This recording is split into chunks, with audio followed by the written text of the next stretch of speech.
Bonjour, voici une capsule qui vous montrera comment construire un cube de 2,4 cm d'arête selon la perspective cavalière dans Cabri Géomètre.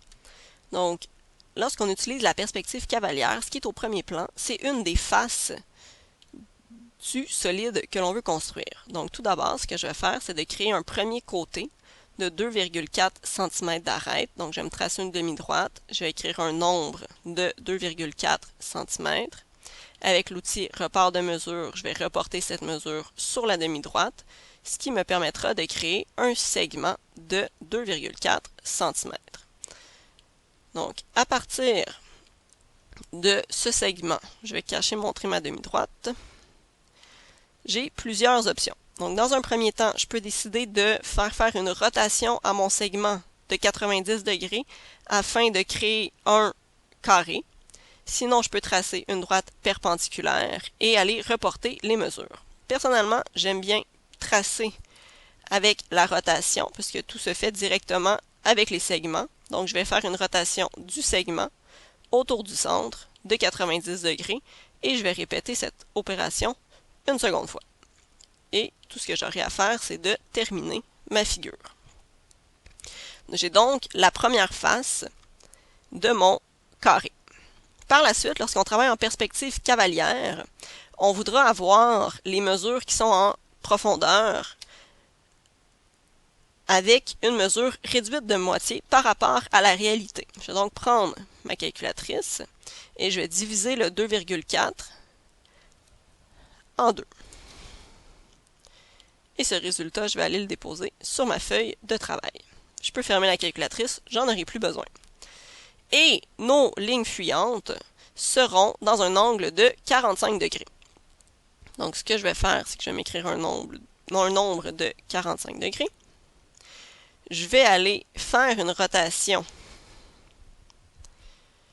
de 45 degrés de mon segment. Donc, dans ce cas-ci, mon segment, je voudrais l'envoyer vers la droite, donc dans le sens horaire. Ce que je vais faire, c'est que je vais faire une rotation de moins 45 degrés. Donc, rotation du segment de moins 45 degrés autour du sommet. Et pour avoir la mesure de moitié, je pourrais soit utiliser mon 1,20 avec le compas, mais je pourrais aussi utiliser l'outil milieu, ce qui va être encore plus rapide. Donc, si je clique sur milieu, directement, je sais où je dois faire mon nouveau segment. Et je pourrais cacher l'ancien. Et à partir de là, j'ai tout ce qu'il me faut pour utiliser des parallèles. Donc, je vais cacher toutes les autres informations. Finalement, je n'avais pas eu besoin de prendre mon 1,2 que j'ai trouvé avec ma calculatrice. Donc, je vais prendre une parallèle. Donc, j'aurai besoin d'une parallèle à ce segment qui va passer par le sommet du haut. Et une parallèle, donc, verticale à celle-ci, passant par le dernier sommet, ce qui va me permettre de créer le quatrième sommet de ma figure de côté. Donc, je vais pouvoir créer mes segments. Et je vais pouvoir cacher les deux droites. Je vais faire la même chose pour ma figure du haut. Donc, la parallèle du fond va être parallèle à l'image, au segment à l'avant-plan. Et pour l'autre côté, donc, parallèle. Je peux placer mon point. Je pourrais le faire directement avec le segment aussi.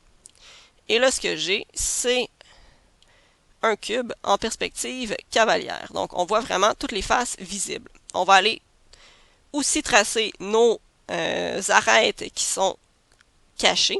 Donc, encore une fois, je vais faire avec une parallèle. Je veux parallèle pour la face du bas à mon segment de côté. Je vais passer par l'autre sommet. Et pour l'arête arrière, je vais faire la même chose. Donc, je peux créer mes deux derniers côtés. Et bien entendu, on va relier aussi les deux derniers sommets pour avoir notre arête verticale. Et nous avons donc notre cube. Je vais aller mettre en pointillé les arêtes que l'on ne voit pas au premier plan. Comme je suis dans un cube, je peux aller mettre des marques d'isométrie sur tous les côtés. Même si en réalité, lorsqu'on prend les mesures sur cette figure, on aurait nos mesures de côté 2 fois plus petites que celles de devant. Donc on peut le voir ici. Si je prends la mesure d'avant et de côté, c'est la moitié. Toutefois, on sait qu'en perspective cavalière, on a fait la moitié pour que ça ait l'air plus réel. Donc, c'est normal que ce soit la moitié lorsqu'on prend les mesures, mais nous voulons représenter des mesures isométriques. Donc là, je vais effacer. En fait, on pourrait laisser au moins une des mesures réelles pour dire c'est quoi la mesure. Et pour notre angle de 45 degrés, je vais aller marquer mon angle à l'intérieur, encore une fois. Et lorsque je vais le mesurer, donc avec mesure d'angle, je me rends compte que j'ai bel et bien un angle de 45 degrés. Donc, je vais mettre à l'intérieur ici. Et là, on peut aller jouer pour que ce soit plus beau, mais ça, c'est vraiment de l'esthétique. Et on a donc notre cube de 2,4 cm d'arête. Merci!